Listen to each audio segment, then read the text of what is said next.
Welcome, everybody. It is Anna Mumau here today. Disregard the fact if I'm looking at my camera or my computer or you hear my kiddos in the background yelling. I just wanted to take a chance to come on here and talk to you and tell you my story, because just about every time I do makeup, someone asks me, how did you get started in makeup? And it's really a God thing. And it's really cool. And it has really become a testimony of His grace and His affection towards me, and how He sees me and how I see myself. So if you're watching on YouTube, this is my office. I have an in-home studio here just north of Spokane. And it has probably become my favorite room in the house because it is pretty much the only room that I have sole control over. It is fabulous, and it is organized, and it is clean, and it is mine. And so definitely a product of a lot of hard work and dedication. But I want to tell you how awesome Jesus is, really. And if you are in a place where you're not quite sure what you believe, I'm not going to shove the gospel down your throat. Don't worry. I'm just telling you my story and my experience. I know everybody's is going to be a little bit different, but this is mine. So my health journey, I know you thought you were going to come here and hear all about makeup first, but it's not. I met my husband actually in high school, and it was one of those things where we knew of each other, but we didn't really hang out a whole lot. And then after high school, we, in a roundabout way, he saw my sister. My sister looks a lot like me. He thought it was me. He was trying to say hi. He was yelling down the hall. It was one of those like, Anna. And then, of course, it's my sister, so that's not her name. She didn't respond, so he ended up finding me on Facebook. I was working out of state in Colorado at an outdoor mountaineering camp, and he was in Colville, where we are both from, in a little town in Washington, and it's a fun place to be. So, yeah. But anyways, so he saw my sister. We started talking. Long story short, we will be celebrating our 12th year of marriage coming in this summer 2023, which is pretty amazing.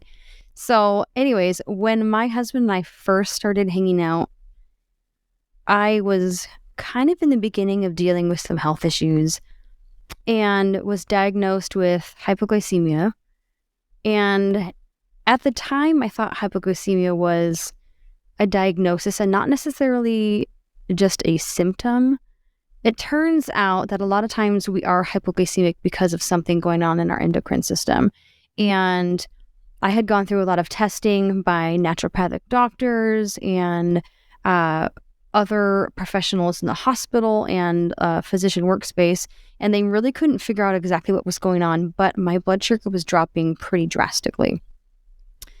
Before that, at the end of high school, beginning of college, I started dealing with some undiagnosed eating disorder type symptoms where I just had a skewed relationship with food and my body.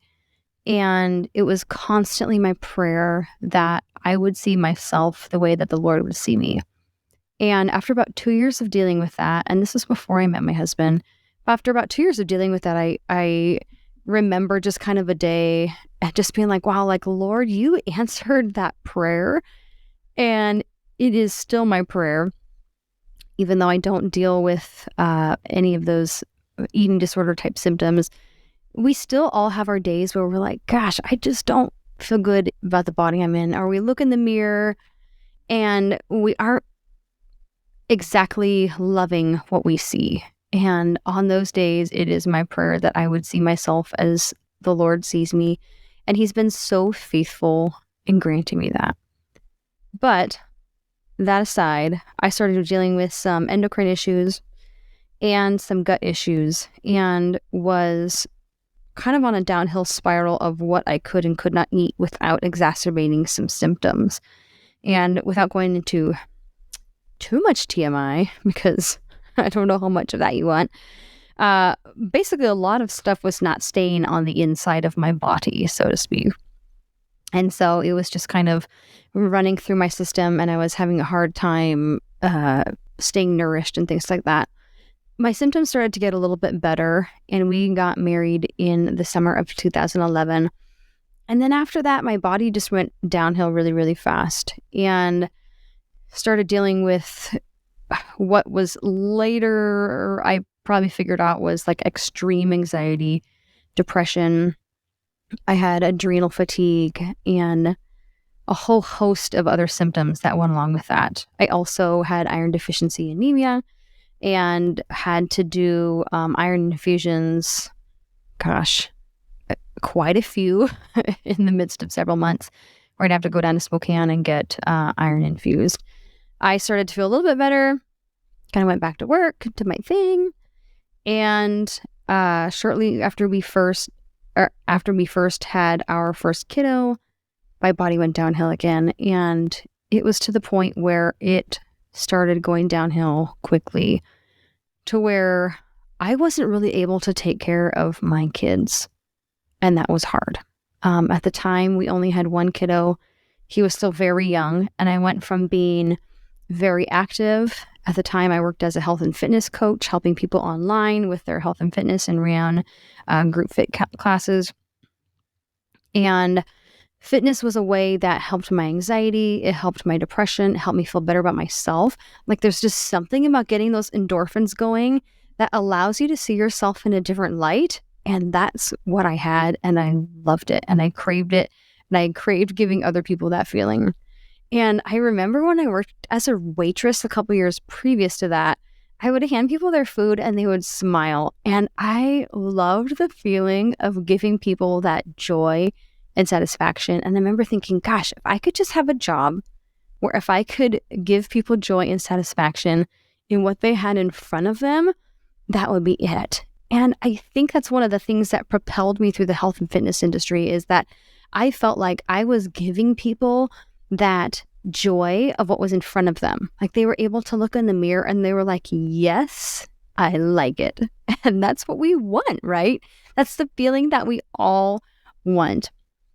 And so when I started to have my health issues go really downhill quickly, I wasn't able to do that anymore. I wasn't able to exercise. And I felt like the more I looked in the mirror, the more I felt like a failure. And the more I just really struggled with my physical appearance and my self-worth for me and in front of my husband. I just remember being like, gosh, like you don't deserve a wife who's only halfway there, because that's what I felt like. And believe it or not, my health issues even went down further. I got to a point where I remember my mom had come down because my husband was going on this several-day trip with his dad out of state. And my mom, we were living in Texas at the time, she flew down from Washington State because she knew that I wasn't going to be able to take care of my boys, who were then 5 months and 3 years old, by myself with my health conditions the way they were. And I really wanted my husband to go on this man trip. So he went on the man trip. And before he had gone, I just felt like I kind of had like cold and flu symptoms where I was just achy. I had an on again, off again fever. Didn't quite know what was going on. And I just figured I have the flu. Turns out, I woke up on the day that my husband was supposed to come back from his man trip with a really bad fever. I was super lethargic. I couldn't keep anything down. I had no appetite. And I felt like I was dying. And I remember laying on the couch and just feeling like my body was sinking into the ground. And my husband came home from his trip and my mom looked at him and said, "You need to take Hannah to the emergency room." And he's like, "Okay, all right, sounds good." And she's like, "No, you need to take her now." And I remember crawling into our car at the time, and we went to the emergency room, and they took my vitals, and the emergency room was packed. They took my vitals and they whisked me right back. My blood pressure was 85 over something. I remember just feeling like I was going to keep passing out. My white blood cell count was through the roof. My temperature was highly, highly elevated. And it turned out I had a acute infection in my colon and was sepsis. If you don't know what that is, it's basically the beginning process of your body shutting down. And I remember my husband getting told by the doctor, like, it's a good thing you brought her in now because we don't know if this was something that we could reverse if you had waited another few hours to another day. And of course, that hits you in the chest like a ton of bricks. And after I was discharged, I was there for a week. After I was discharged, I was exhausted. My doctors at the time were not great. I did a lot of doctor hopping trying to figure out exactly where we needed to go. And went home basically with like, here's some antibiotics and good luck. Meanwhile, what I forgot to tell you was I was still breastfeeding our youngest, who was only 5 months at the time. And when I got to the ER, they were like, you have to stop breastfeeding your baby because the medicine that's going to save your life will kill him if you continue to breastfeed. And I remember just laying on the gurney bawling because with my oldest, I had breastfed him for 27 months. And that was my goal, like at least 2 years. And to know that my health was going downhill so fast and to know that I wouldn't be able to continue breastfeeding my baby was a punch in the gut. So I went home. My mom ended up extending her trip and was able to stay with us. And then we actually flew up to Colville a few weeks later to live with family for about 6 weeks while I recovered. While I recovered from that, and by recovered, I mean air quotes, recovered. I never fully did. I got slammed with what's called a vestibular migraine. And if you don't know what that is, it is a type of migraine that affects your vestibular system. And I had extreme vertigo for about 2 weeks, and I could not get out of bed. And I could not get out of bed for anything. Like I had to pee in a pull-up. I talk about the most like low thing is having your husband come and change your diaper. Like I never want to go back to that ever again. And we didn't realize what it was at the time. We just thought, oh gosh, Anna has vertigo. This is something that's going to go away. We didn't realize that they were environmentally and stress and food induced migraines, and sought help, sought physical therapy. We couldn't quite get it fixed, and they were constantly coming back, and I couldn't even take care of my own kids. I remember I would just lay on the floor. I would like drag myself to the kitchen to get chicken nuggets out of the freezer for my then 1-year-old and my 4-year-old, and I just felt like a failure as a parent. And at this time, my intestinal issues kept getting worse, to the point where I was internally bleeding and losing weight. I was extremely malnourished. My blood numbers were not good, and we still couldn't figure out what was going on. With my husband's work, we were able to apply 2 different times for a health-based transfer. The first time we were denied, and the second time we were able to get it approved, which is good. But before that, after living with family, we had to go back to Texas. And that was hard because I knew my entire help system was not going to be there. And I was on my own with my husband who worked nights and 2 little kids. And that was tough. I don't really know, looking back, how we got through that. But we did. And I think it was honestly just by the grace of God that we did. I had a friend who was going through some terrible health issues as well. And she was like, Anna, have you ever been to the Mayo Clinic? And I was like, no, like I don't know. I never thought about traveling thousands of miles away to go to the doctors. Like that feels like a lot.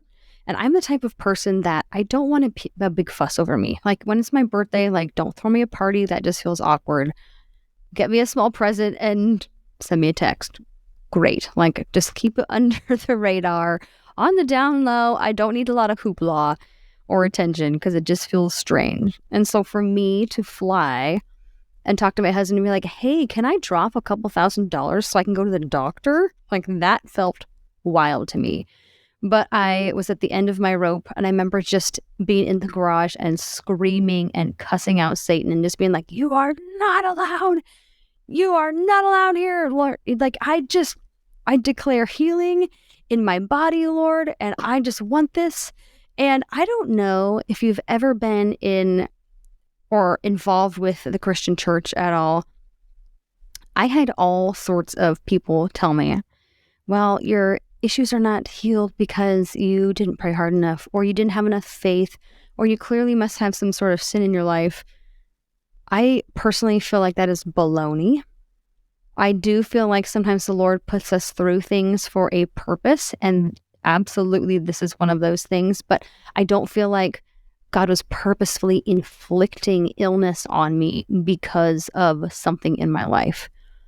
People die every day from various diseases, and it's not because they did something wrong.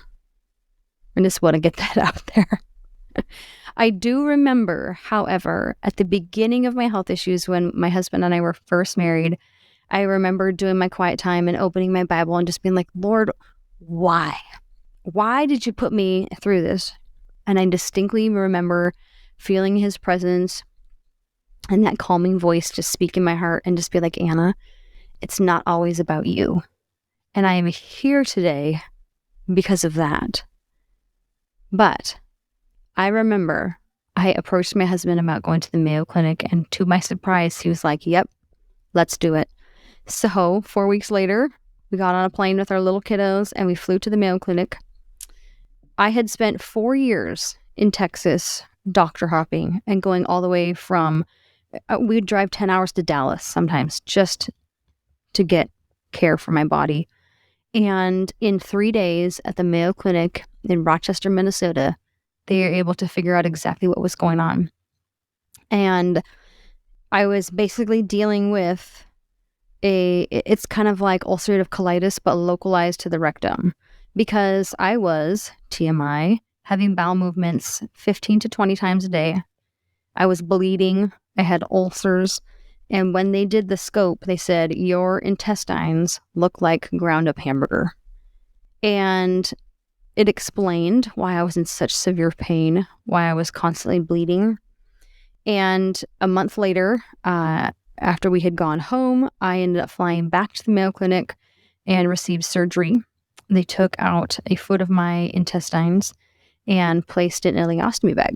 And if you don't know what that is, it's basically where they take a piece of your intestine, they poke it through your abdominal wall, they fold it over almost like a sock, when you like fold over the top, and they sew it to the outside of your body. And then you have a bag that kind of sticks to your stomach and collects the waste.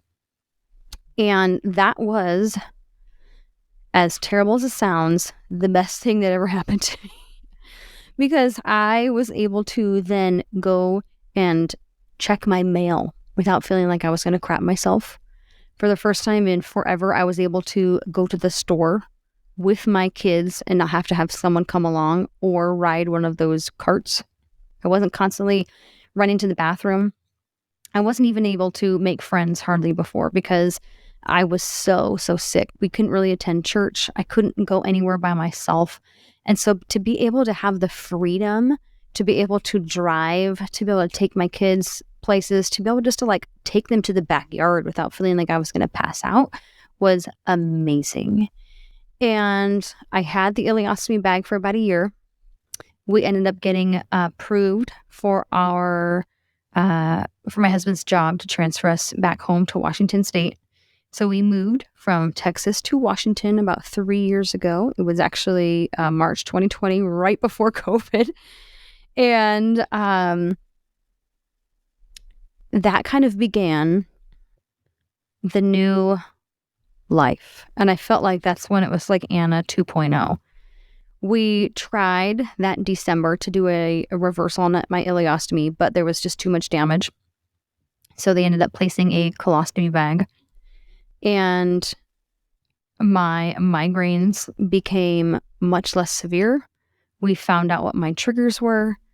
And it was like the Lord took this cloud of chaos and just molded it into this ball and put it in my hand and said, here's what you need to do. And after 4 to 5 years of excruciating health issues, of my kids constantly seeing me sick, of me crying multiple times daily because I was in such severe pain, I have this. And so you're probably wondering, how did makeup fit into that?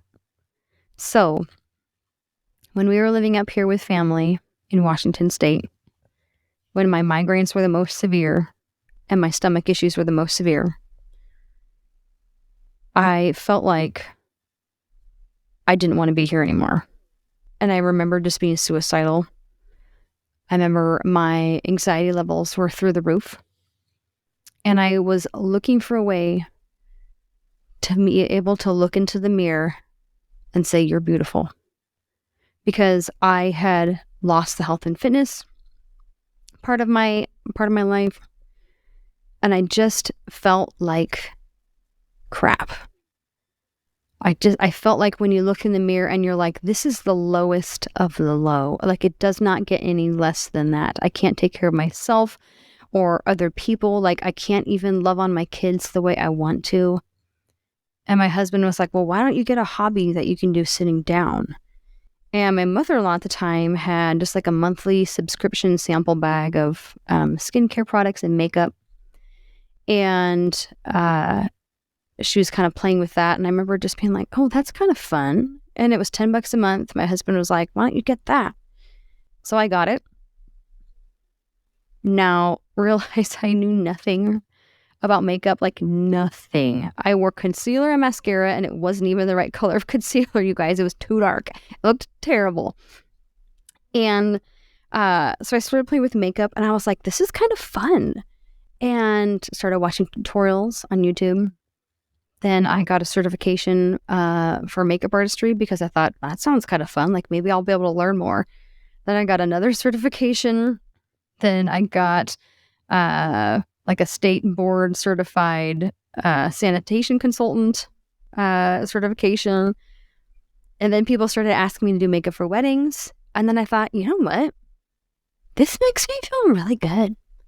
And I remember one day I looked in the mirror after I did my eyeshadow, and I looked back, and of course it was terrible. But at the time, it felt so glam to me. And I had done my eyeshadow, and I thought, oh my gosh, I feel so good.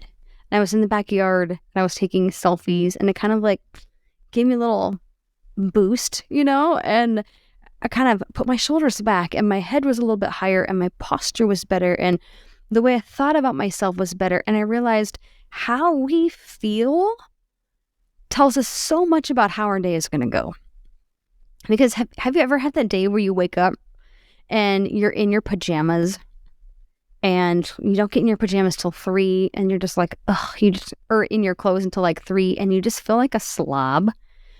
But if you wake up in the morning and you get dressed and you kind of do your hair, slap a little bit of makeup on, it can just be a tinted moisturizer and some mascara, your day kind of just goes better because you're like, oh, I feel good. Like this feels good to me. And I've noticed how I have felt and the trajectory of my days when I have felt those things in the morning, and my day has gone better. And I realized I wanted to give that gift to other people. Like, I wanted them to be able to look in the mirror and be like, dang, I look good. Like, yes. And for them to just kind of like I want you to check yourself out. I want you to be taking selfies in your front yard because you feel drop dead gorgeous. I want you to FaceTime your friends and be like, look at this. Look at how amazing I look.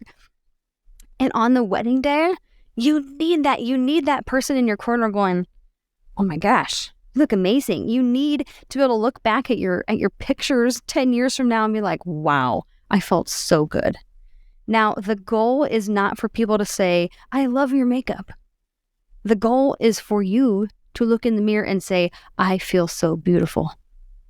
And for other people to come to you and say, I think you look amazing. Not your makeup looks amazing. Now, your makeup will look amazing, but I want you to shine through. You know, like when you put an image over another image and you turn the opacity way down so you can still see the back image through the front. Like I still want the opacity of your makeup to be turned way down so we can see you and your skin and everything come through. I don't want it to be this full filtered effect. People don't come to me for full glam. Now, can I do it? Yes. But I don't want full coverage foundation slapped on your face and have it look like this cakey mask. That's not the goal. My goal for you is for it to be like this filter that brings out the glow and just kind of pushes back the fine lines and wrinkles a little bit.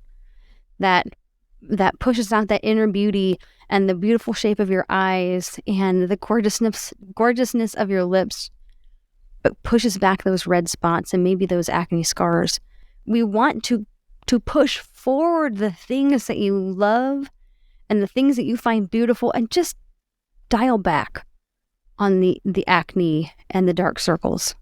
That's my goal for you. And I have spent, this will be my 4th bridal season. I have spent about 5 years doing this, you guys, and I love it. Every time I have a girl sit in my chair and she kind of just like, you can tell there's a little bit of like hesitancy at first, but then you hand her the mirror after she's had her makeup done and her eyes sparkle and she sees herself in a different light. Like, this isn't a job to me. This is a passion. This is a calling. This is just like, I want you to see yourself as Jesus sees you. Because when I was going through my health issues and I was like, Lord, I don't see it. I don't see myself as you see me. My prayer was that I would see myself through Jesus' eyes.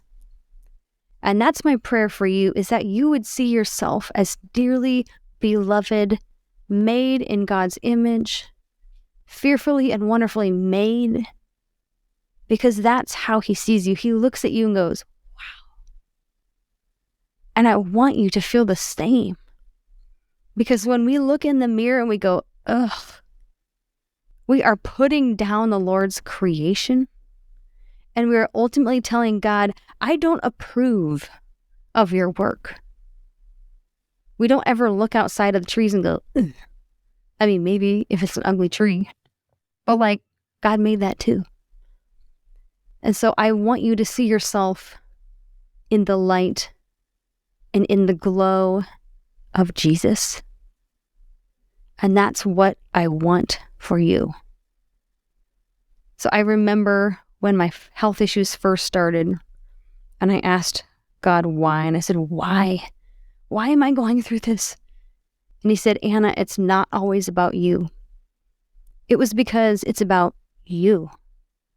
I had to go through some terrible experiences, but ultimately it made me so grateful for the fact that I'm able to take care of my kids now. The fact that I'm able to love on others through this thing that I call a business and a passion through makeup artistry. Because it's not just makeup for me. It's shining God's light on you.